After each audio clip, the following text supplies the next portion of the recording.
BJP में लक्ष्मण का परिवार ही अब सत्ते में है। लक्ष्मण के परिवार पे ही हो रहा है अन्याय। आइए बात करते हैं लक्ष्मण के, बीजेपी के लक्ष्मण के बेटे यानी राहुल महाजन से। ये बताइए कि क्यों नाराज हो, क्यों नाराज चल रहे हो बीजेपी से? यार आपकी शुरुआत मुझे जमी नहीं, कोई सत्ता हत्याने के लिए पार्टी ने कोई कोशिश नहीं की राम के नाम से। और मेरे ख्याल से वो मुद्दा अलग है। और कहीं ना कहीं मुझे लगा जिस व्यक्ति को लक्ष्मण का दर्जा दिया पूजनीय अटल जी ने, उनके परिवार को जब आज संजीवनी चाहिए तो संजीवनी नहीं बल्कि कहीं ना कहीं वनवास जैसा मुझे लग रहा है। ये मेरी पर्सनल राय है। तो मुझे निराशा हुई है कि कहीं ना कहीं ईशान्य मुंबई, जहाँ से पिताजी मेरे कई बार खड़े हो चुके थे और आखिर बार वहीं से हारे थे, तो उनकी इच्छा थी कि वहाँ से चुनाव लड़े और जीते, और आज जीवित होते तो वहीं से लड़ते। और वहाँ मुझे उम्मीद थी कि पूनम खड़ी होती, जीतती, तो कहने की उनकी इच्छा पूरी होती, जो हुआ नहीं, इसकी मुझे निराशा है। जी ये बताइए, जिस तरह का माहौल बना हुआ है बीजेपी में, हर रोज एक नया नेता बाहर निकल रहा है, ऐसे में पूनम की नाराजगी कितना असर डाल सकती है बीजेपी को महाराष्ट्र, मुंबई, इस इलाके में? क्योंकि बहुत अच्छा रुतबा रखता है महाजन परिवार, मुंडे परिवार बीजेपी में, और खासकर उस संघ परिवार में या बीजेपी की विचारधारा मानने वाले वोटरों में। मैं नहीं कह रहा हूँ कि पूनम नाराज़ है, मैंने कहा मैं निराश हूँ।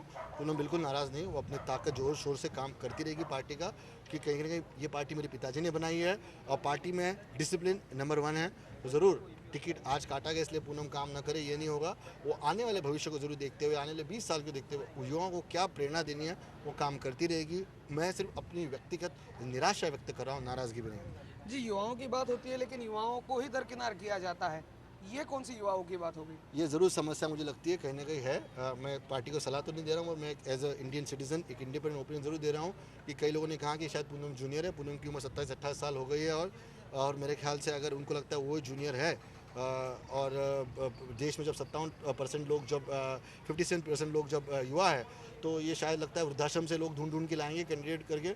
इनको युवा और महिलाओं के लिए कुछ ये नहीं है, तो मैं कहने कि इसका दुख भी ज़रूर होता है। हाँ जी, महाजन परिवार और ठाकरे परिवार के रिश्ते सबको पता है, काफ़ी अच्छे और काफ़ी हेल्दी रिश्ते रहे। इकलौते महाजन ऐसे व्यक्ति थे जो शिवसेना की शिवाजी पार्क की रैली में संबोधित करने चले गए थे, जो शिवसेना से ताल्लुक़ नहीं रखते थे।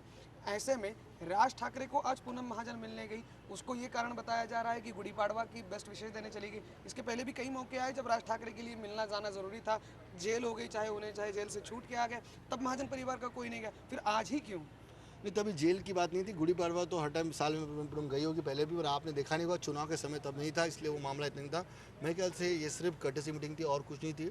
ऐसा कुछ करना तो पब्लिकली नहीं करती मेरे ख्याल से। मेरे चाचा जी मनसे से, पूनम के मन में मन से नहीं है, पूनम के मन में सिर्फ भाजपा है और भाजपा ही है। बी पॉजिटिव ब्लड ग्रुप होने वाले आप सभी को एक आखिरी सवाल पूछता हूँ, राहुल महाजन को।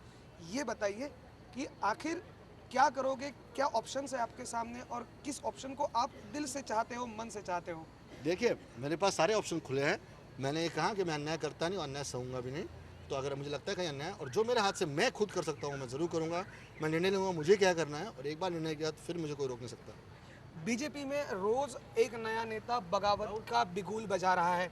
ऐसे हालातों में लक्ष्मण के बेटे ने ही अब बगावत का बिगुल फूंकना और बीजेपी के नेताओं को सत्ते में खड़ा कर देना, कटघरे में खड़ा करना बीजेपी के लिए काफ़ी परेशानियों भरा हो सकता है। मुंबई से कैमरामैन गोविंद सिंह के साथ जयेश वाणी, T7।